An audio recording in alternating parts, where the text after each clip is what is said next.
मुसलमान फिर भी उसका विरोध नहीं करेंगे, शायद नहीं करेंगे, आपको भरोसा है? मैं ऐसा मानता हूं। अभी तक तो मुसलमानों ने भगवा का विरोध नहीं किया, अभी तक नहीं किया। ये भगवा पहन के हिजाब का विरोध कर रहे हैं। तो इसका मतलब कि हिंदू अब हर चीज मुसलमान क्या कर रहे हैं वह देख के करेंगे। हिंदू का अपना कुछ नहीं रहा, मुसलमान क्या कर रहा है ये देख के मैं उसके उल्टा कुछ करूंगा। वैसे भगवा है हिंदुओं का? मुझे नहीं मालूम। भगवा दरअसल तो हिंदू है सर। काशाय वस्त्र है। हमारे साथ इस वक्त प्रोफेसर अपूर्वानंद जी मौजूद हैं। अपूर्वानंद जी, जिस तरह से कर्नाटक का पूरा मुद्दा इस वक्त जोरों पर है और कर्नाटक से ये मुद्दा देश के अलग अलग राज्यों में पहुंच रहा है, अब ये विवाद अलीगढ़ तक पहुंच चुका है, इस पूरे मुद्दे पर क्या कहना है, हिजाब विवाद पर? इसको हिजाब विवाद नहीं कहना चाहिए, इसको कहना चाहिए कि यह जो हिजाब पहने हुए औरतों पर हमला हो रहा है, हमें इसको इस रूप में कहना चाहिए कि यह मुसलमान औरतों पर हमला है। और हम अगर इसको सिर्फ हिजाब से जोड़ के देखते हैं तो पहले कॉलेज में छात्राओं ने बहुत स्पष्ट कहा था कि उनके कॉलेज के अंदर उर्दू बोलने से, सलाम करने से भी मना किया जाता था। तो यह सवाल है कि मुसलमान होने की आपकी जो पहचान है, उस पहचान पर यह हमला है। और अब हम देख रहे हैं कि यह कर्नाटक में नहीं, यह दूसरे राज्यों में भी फैल गया। तो जो कुछ भी मुसलमान होने की निशानी होती है उस पर लगातार हर तरफ से हमला किया जाएगा। जैसे अब कुछ जगह यह बात शुरू हो गई है कि अगर आप अजान करेंगे तो हम गाने बजाएंगे, आप अगर नमाज पढ़ेंगे तो हम वहाँ भजन करेंगे।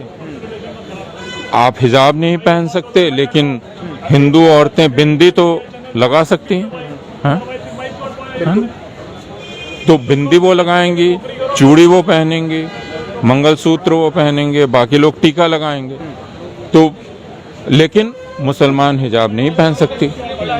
तो ये बात बहुत साफ है कि मुसलमानियत की पहचान को ही पब्लिक स्पेस से अलग कर देने की कोशिश हो रही है। लेकिन कौन है जो इसका विरोध कर रहे हैं और भगवा रंग के गमछे डालकर सड़क पर उतर रहे हैं? और एक खास नारा है अपूर्वा जी, आप भी उस नारे को अच्छे से जानते हैं, जो नारा लगातार लगाया जाता है, कहा जाता है जय श्री राम, और हम इस चीज का विरोध करेंगे।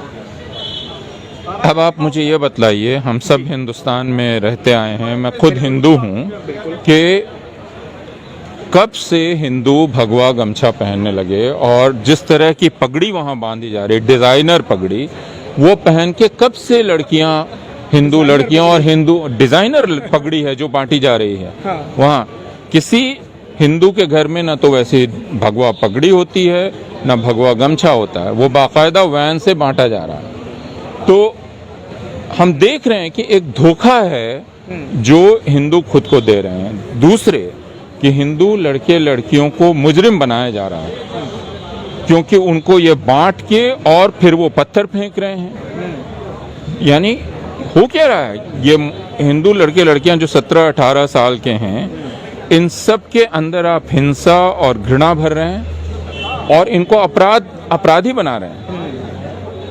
ये एक बहुत खतरनाक चीज है जिसके बारे में हिंदू माँ बाप को सोचना चाहिए और हिंदू समाज को सोचना चाहिए। अच्छा, एक आखिरी सवाल आपसे करना है सर, कि जिस तरह अलीगढ़ तक ये पूरा मामला आ गया और एएमयू में इस चीज़ को लेकर एक प्रदर्शन भी हुआ था, जिसके बाद डीएस कॉलेज में छात्र और छात्राएं भगवा रंग के पूरे लिबास पहनकर क्लास में आकर बैठ गए और उन्होंने लगातार विरोध किया मुस्लिम लड़कियों के हिजाब पहनने का। तो क्या ये पूरा मामला जिस तरह से जी ये हिंदुओं को अपने आप से पूछना चाहिए। अगर मुसलमान उनको ये कहें कि आप भी हिजाब पहनिए, तब तो आप उसका विरोध करेंगे, अगर थोपे उन पर। लेकिन मुसलमान तो ये नहीं कह रहे हैं। मुसलमान उनको नहीं कह रहे हैं कि आप टोपी पहनिए। आपको क्या परेशानी है? आप कह रहे हैं अगर आप ये पहनेंगे मैं भगवा पहन लूंगा, पहन लीजिए। आप खुद जोकर लग रहे हैं लेकिन आप पहन लीजिए। मुसलमानों ने तो नहीं कहा कि आप मत पहनिए। तो आप कह रहे हैं अगर ये मैं करूं, आप करेंगे तो मैं ये कर लूंगा। ये तो कुछ दिन बाद आप कहेंगे कि आप ये पहन रहे हैं, मैं नंगे घूमने लगूंगा। तो अब इसका क्या किया जा सकता है? ये एक किस्म की बीमारी है, दिमागी बीमारी। कहा ना सर, ये जो आपने कहा कि कुछ दिनों बाद अगर कोई बात होगी तो कहा जाएगा कि नंगे घूमने लगेंगे, तो ये तो कहा गया, उन्होंने कहा कि अगर इस तरह से आएंगे बुर्खा ओढ़कर और नहीं मानेंगे तो हमारे जो नागा बाबा हैं और इस तरह की शिक्षा ले चुके हैं वो लोग निर्वस्त्र होकर क्लासों में आ जाएंगे और स्कूलों में आ जाएंगे। ये बात हुई है? वो क्या छात्र हैं वहाँ के? आना चाहते हैं, बेशक आए।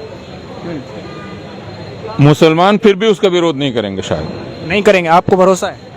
मैं ऐसा मानता हूँ। अभी तक तो मुसलमानों ने भगवा का विरोध नहीं किया, अभी तक नहीं किया। ये भगवा पहन के हिजाब का विरोध कर रहे हैं। तो इसका मतलब कि हिंदू अब हर चीज मुसलमान क्या कर रहे हैं वह देख के करेंगे। हिंदू का अपना कुछ नहीं रहा, मुसलमान क्या कर रहा है ये देख के मैं उसके उल्टा कुछ करूंगा। वैसे भगवा है हिंदुओं का? मुझे नहीं मालूम। भगवा दरअसल तो हिंदू है सर। काशाय वस्त्र है जो दरअसल सन्यास का रंग है।